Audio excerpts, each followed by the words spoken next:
دیگر عبادات کی نسبت درود شریف کے اوپر بہت زیادہ زور دیا جاتا ہے، تو یقیناً دیگر عبادات بھی اپنی جگہ پر اہم ہیں، لیکن درود و سلام کے اوپر اس وجہ سے زور دیا گیا کہ یہ عبادات کا مغز ہے، روح ہے۔ اور جی دوسری بات یہ ہے کہ ہر نماز میں اپنے لیے بھی دعا کرتے ہیں، اور زکوٰۃ دیں تو ہمیں ہوتا ہے کہ جس سے ہمیں بھی کچھ مل رہا ہے، پیسہ پاک ہو رہا ہے، جی حج کے لیے جاتے ہیں۔ درود و سلام کے اندر آپ نے اپنے لیے کچھ نہیں مانگا، صحیح، آپ نے صرف مصطفیٰ کریم علیہ السلام کی ذات پر رحمتوں اور برکتوں کے نزول کی دعا مانگی ہے۔ سبحان اللہ۔ تو باقی عبادات جو ہے وہ ظنی القبول ہیں، ان کی قبولیت میں پروبیبلٹی ہے، جی ظن ہے، قبول ہو جائیں تو مالک کی مرضی ہے، نہ قبول ہوں تب بھی مالک کی مرضی ہے۔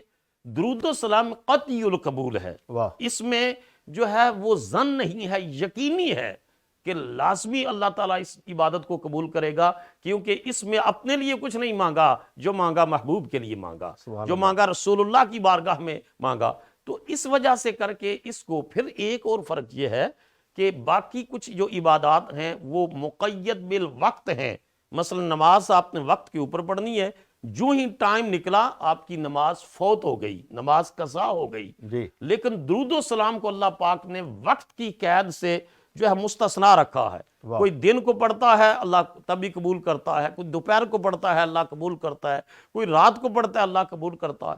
پھر کچھ عبادتیں ہیں جن کو مقید باللباس کر دیا، جی مثلا بیت اللہ شریف کا طواف، کوئی آدمی کہے کہ میری اپنی ٹیکسٹائل مل ہے اور میرا ایک اپنا بہت بڑا کپڑوں کا برانڈ ہے تو میں وہ پہن کر طواف کروں گا، اللہ فرماتا ہے نہیں، میں تجھے اس لباس میں دیکھنا چاہتا ہوں جو میرے خلیل اللہ کا لباس تھا، کیا بات، جو میرے حبیب اللہ کا لباس تھا، جو سبحان اللہ۔ لباس محبوبیت ہے۔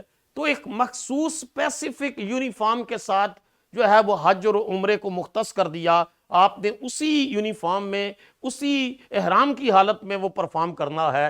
لیکن درود و سلام کے لیے کہا کہ جو بھی پاکیزہ لباس ہوگا اس میں تو یہ عبادت کرے گا تو تیری عبادت کو قبول کر لیا جائے گا۔ کیا بات ہے، پھر کچھ عبادتیں مقید باللسان کر دیں کہ اسپیسیفک لینگویج میں آپ نے وہ عبادت، وہ ریلیجیس ریچول پرفارم کرنا ہے۔ نماز اگر کوئی کہے کہ جی مجھے تو عربی نہیں آتی تو میں تو انگریزی میں نماز پڑھوں گا، تو اس نماز ریجیکٹ کر دی جائے گی۔